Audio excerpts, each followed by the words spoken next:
Intergroup dialogue is a weekly meeting with interested students and staff, and they meet every week for an entire term to talk about issues such as race, social status, class, and sexuality.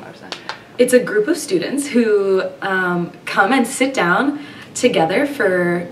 2 hours a day, once a week, for 2 hours once a week, talking about different identity or social justice issues that are really salient at Dartmouth, but don't get talked about too often.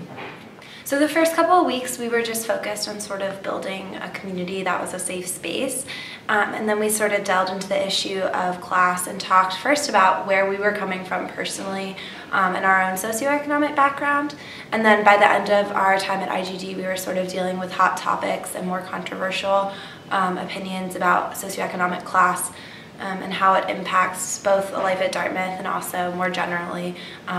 in the world. Intergroup dialogue, it was very like everyone was there together and they were willing to be vulnerable and open and truthful to not only themselves but, well, not only to others but also to themselves. And I thought that was awesome.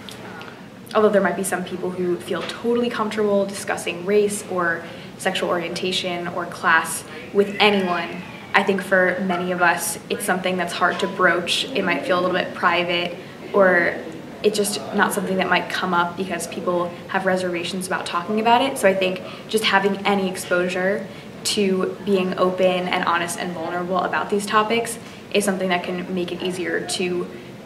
discuss in the future, even with some of your better friends.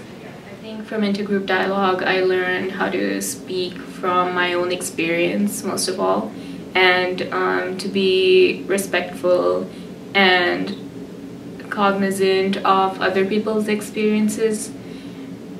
and I think I learned respect and compassion from the dialogue. I think you should participate in IGD if you are ready to share your personal experiences and you're interested in learning more about your experiences and also the people around you here at Dartmouth, and get a new perspective from different students, but also from some staff facilitators who know a lot about these issues and are ready to kind of start major conversations about them. I know a Dartmouth term is really busy, but an IGD commitment is super low-key. It's just 2 hours every week. It's a really good way to get to know a broad group at Dartmouth that you might not necessarily have met otherwise, and it's also a really important time just to sort of reflect on your own identity and how it impacts how you view the world, and it's an experience that you really won't be able to have anywhere else.